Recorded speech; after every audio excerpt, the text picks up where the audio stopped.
So my name is Paula Rodríguez-Ortero. I am a hematologist working at the University of Navarra in Pamplona, Spain. And yeah, my focus is the management of patients with multiple myeloma. And I've been working on this since roughly 13 years now, pretty much involved in a lot of clinical trials with novel immunotherapies, CAR T cells, bispecific antibodies, and different combinations.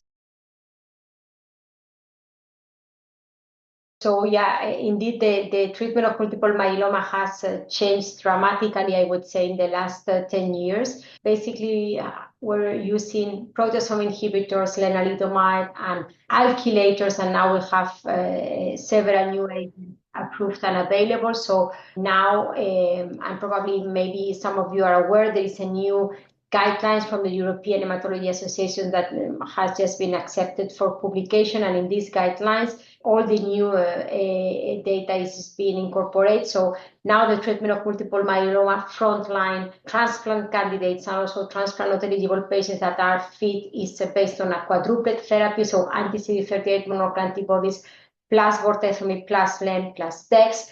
In the JUMP patients, we will go also to consolidate with transplant, and then 2 additional cycles of consolidations and maintenance.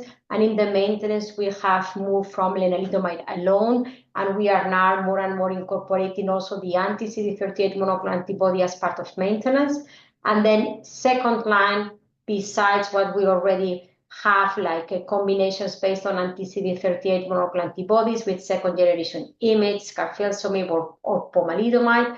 Since the majority of the patients now are exposed to the 3 main classes of drugs right from the beginning, we have now new agents that were approved in this setting, such as, for example, cilta-cel, which is a BCMA-directed CAR T, and also 2 combinations with a BCMA antibody drug conjugate, belantamab, so belantamab in combination with bortezomib dexamethasone, and belantamab in combination with PomDex, coming from the DREAMM-7 and DREAMM-8 studies, respectively.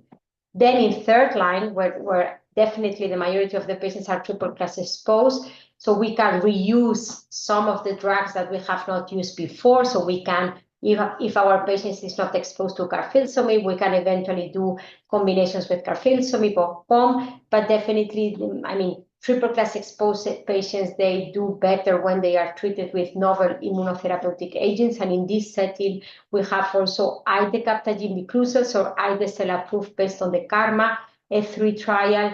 And then also for later lines, we have several bispecifics already approved and available in different countries in the world. So we have 2 bispecifics targeting BCMA, Talquetamab, elranatamab, and very recently, only approved in Europe, we have also linvoseltamab approved, and then we have Talquetamab, which is a bispecific targeting GPRC5D. So we have a lot of drugs, a lot of new agents, and also a lot of studies in that are ongoing, pending to read out, that will keep us working for some years.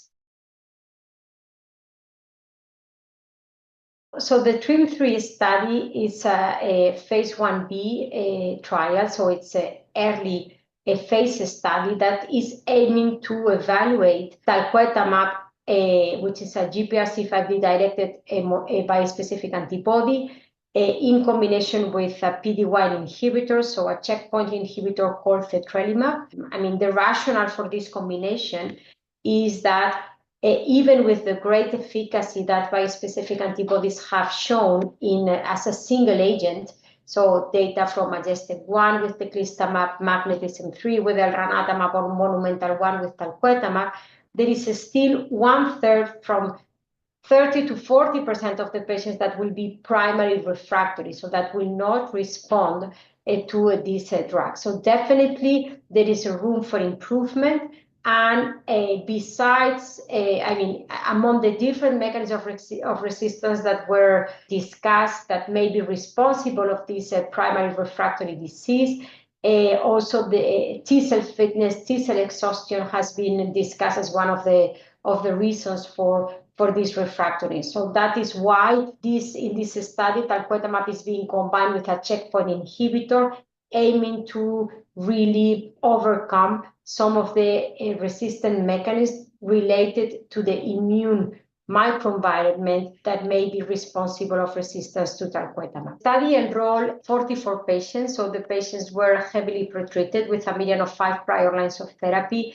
Importantly, and also to understand the data, the efficacy data of this study, 70% of the patients, so 31 patients out of the 44, had previously received BCMA-targeted therapy, and half of these patients had received prior bispecific antibodies. So we know that when a patient receives a prior bispecific and then goes to another bispecific, the median PFS is very short, and also the overall response rates may decrease. So heavily pretreated population with a significant proportion of patients previously exposed to T-cell redirecting therapies, bispecifics, and CAR-Ts. This is a phase 1b, so a study with a primary endpoint of safety. And regarding the safety of the combination, it is consistent to that of each drug evaluated. So we do see associated with Talquetamab cytokine release syndrome in 61% of the patients. All the events were grade 1 or 2. We do see infections in around 82% of the patients, but grade 3 and 4 in 21.9% of the patients, so comparable to the data of the Monumental 1 study with Talquetamab single agent. As the audience may be aware, GPRC5D is expressed in the skin, in the nails, in the minor salivary glands, in the gustative papilla of the tongue. So we do see this on-target of tumor effects associated with Talquetamab, and here the incidence is more or less comparable to that of Talquetamab alone in the Monumental 1. So we do see dysgeusia in a significant proportion of patients, 81%, nail toxicity in 75% of the patients, and also a skin toxicity, so rash in 31% and non-rash events in 70%. So definitely we can say that the safety profile is comparable to that of Talquetamab alone.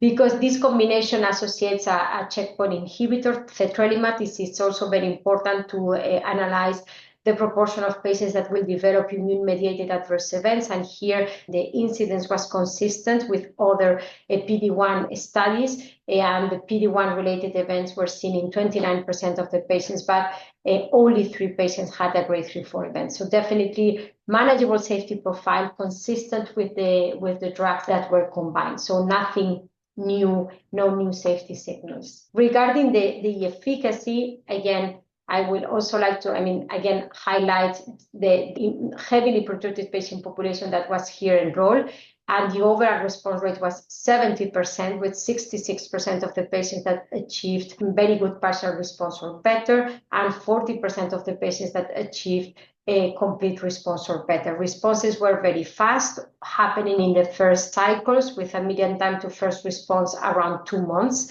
and median time to best response of 4 months. And the median duration of response with a follow-up that is close to 1 year, it was 16.8 months, and at 6 months, the progression-free survival was 69.9%. If we focus on those patients that had received prior bispecific antibody therapy, which is again a population of patients very difficult to treat, the combination of Talquetamab plus Cetrelimab achieved an overall response rate of 68.4%, with 63% of the patients achieving very good partial response or better, and close to 32% of the patients achieving stringent complete remission. So again, I would say very encouraging efficacy data in a population of patients really difficult to treat. And here the 6 months progression-free survival was 61%, and the median duration of response was 1 year. So definitely I would say encouraging efficacy of the combination with a safety profile that was generally consistent with each individual agent.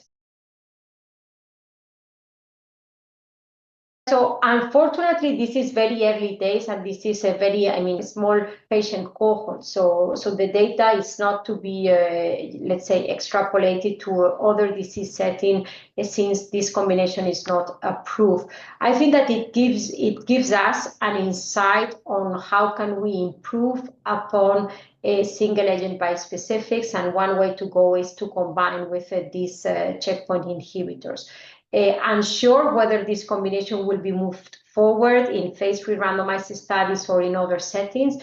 However, definitely the data is relevant because it helps us to understand which mechanism may be responsible of the resistance to these T-cell redirecting therapies.